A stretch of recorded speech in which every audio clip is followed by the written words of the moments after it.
Nunez told his final tale of the Primrose apartments as though it had been a dream. Testimony nodded together with conjecture and hearsay. He was on medical leave for 2 months while his arm healed. When he returned to the station, he was greeted with whispers and pity stares. Rusty, bless her heart, had stood up for him, telling their superiors the incident with Michael and Dolores was a non-issue, a side effect of overwork. But he guessed the paramedic team had told everyone he was losing it. Luckily for him, he wasn't the only guy on the force rubbed the wrong way by the Primrose apartments. In fact, even the tenants of the Primrose apartments seemed put off by the place. According to Officer Otanen, a desk cop who knew everything about everyone, families were jumping ship like rats before a storm. "They can't keep it filled," he said to Nunez over the water cooler. "They're about half capacity now, and that's with subsides with the colony. No one can stay there for long, save for the druggies who already fried their brains. There's a rumor the building's haunted." Others sought him out as well, usually in secluded spaces, always requiring multiple assurances that, as far as top brass was concerned, the conversations did not happen. They'd been to the Primrose apartments. They'd seen stuff. "It's always the users and the drunks," Officer Anderson murmured excitedly. "Always the same thing. They call us flippin' shit because they seen some dead family member in the kitchen. Or the fucking elevator. Or staring down at them from the ceiling. If it were one, I wouldn't be too worried. But it's one every week. Always at that godforsaken dump." "I think I'm going crazy," Officer Lou told him late one night after everyone else had left. "Some lady called us there because she was convinced her neighbor was stealing from her. Total bullshit. We found her missing antique vase in the closet, right where she hid it from the home care nurse, who she also thought she was stealing. You know the type. Anyways, I finished up with her, and my partner said she was going to the car. But when I stepped out into the hallway, she was waiting there. We took the elevator down. On the first floor, I stepped out. She didn't follow me. I looked back, and she wasn't in the elevator. She disappeared. This chill came over me, and I ran like a rabbit. I ran back to the car, and guess who I found sitting shotgun, talking on the phone to dispatch? My partner. I asked her how she got there so fast. She looked at me weird. She said she'd never gone back into the building. Dispatch had requested a landline. She had been in the car, on the phone, the whole time." "If you don't mind me asking," Nunez said, "what did the two of you talk about on the elevator?" "That's the thing," Officer Lou replied. "On the elevator, she asked me what I thought the point of life was. We were never really fulfilled, and then we die, and it's like we never existed. It was the most depressing conversation I ever had. I swear it messed me up for weeks. And I noticed this weird smell. Like a wet basement mixed with potpourri." "Yeah," Officer Lute said. "I'd say weed and mold, but that works too." Then Officer Nunez learned about Thaddeus Wheeler. Thad was 12 years old. He lived on the 4th floor of the Primrose apartments with his mom, 2 little brothers, half-sister, and niece. Sad story.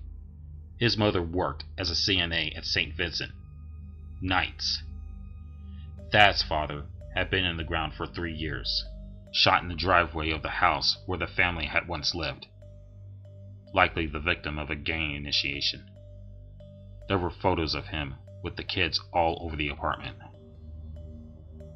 Little Thad had been a good student, a good kid, talented artist, talented enough to make a difference.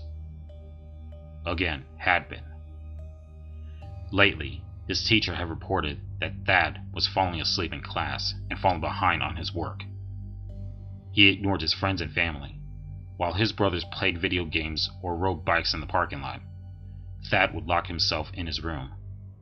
His drawings, once of animals and fantasy creatures, had become much darker, scarier things with sharp claws and teeth.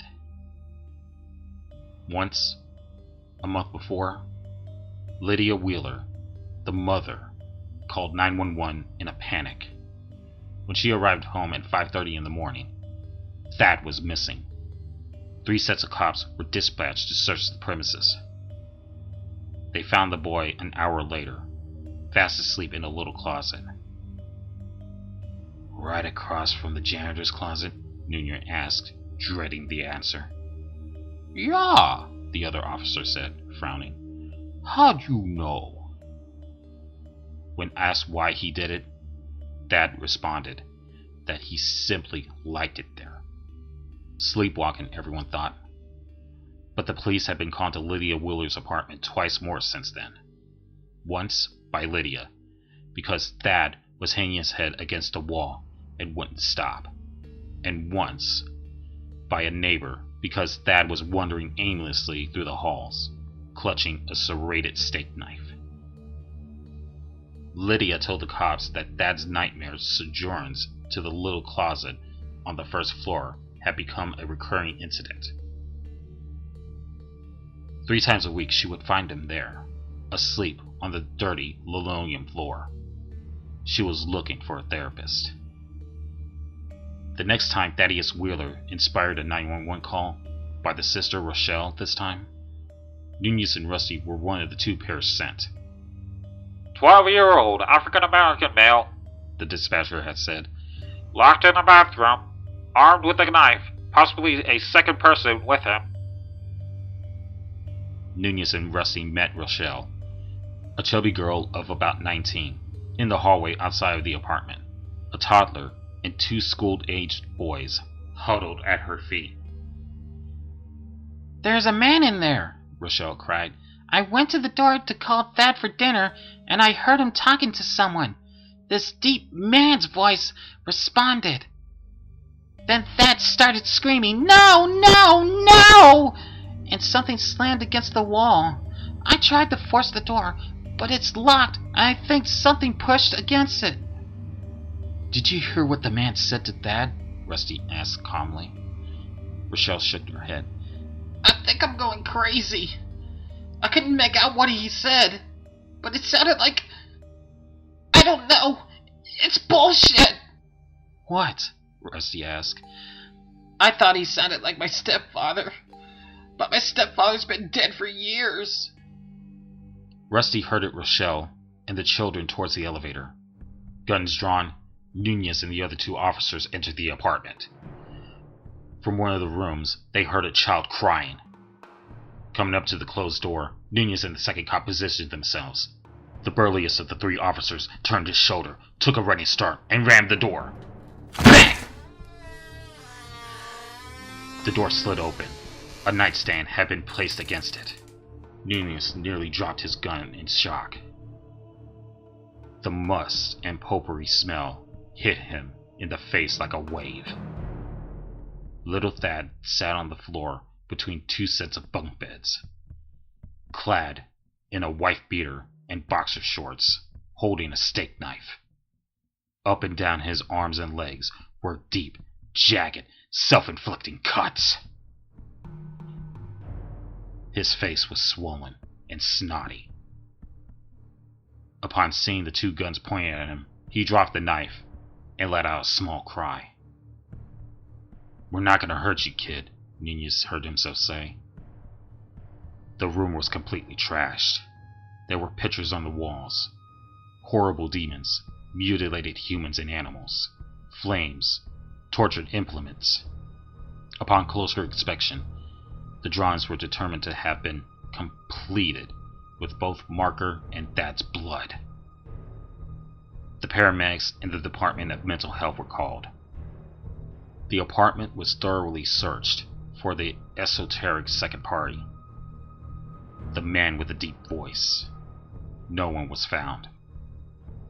Nunez and Rusty approached Little Thad as he sat, shivering, on a gurney, the paramedic bandaging his arms. "Hey, buddy," Nunez said admissively. "I'm Officer Carlos. Do you mind if we ask you a few questions?" Thad shrugged. "Okay, your sister told us she heard you talking to someone in your room. Can you tell us who?" Thad stared. "You're not going to get them in trouble, buddy. We just want to talk to them. Make sure they're okay. We're not going to arrest them or anything." "You can't arrest him," Thad said. "He's not human." "Oh?" Nunez responded. "Is he a ghost?" "He is my dad. He's dead. He died, and the angels sent him to hell. He comes to see me at night. He tells me what to do, so me and my family don't have to go to hell with him when we die." "Oh, what does he tell you to do?" Thad shook his head. "He says I have to draw demons every day, and whenever I have a bad thought, I have to hurt myself." The DMH lady came back then, handing a 5585 detainment form to the paramedics. The paramedics lifted the gurney into the ambulance. Rusty stayed back to talk to them. Nunez, brain buzzing, went to start his report. The druggies see their dead family members. That's what Officer Anderson said. Officer Liu had spoken to his partner, while his partner was in the squad car talking to dispatch. He'd seen Michael's corpse reanimate and assault him. Dolores had seen Michael's corpse hanging in the closet. Michael was alive. Modesto had seen Marisol's ex-husband. The ex-husband was in Washington. Rochelle had heard Thad's father's voice. Thad said his dead father came and visited him. What the hell was going on in that apartment building?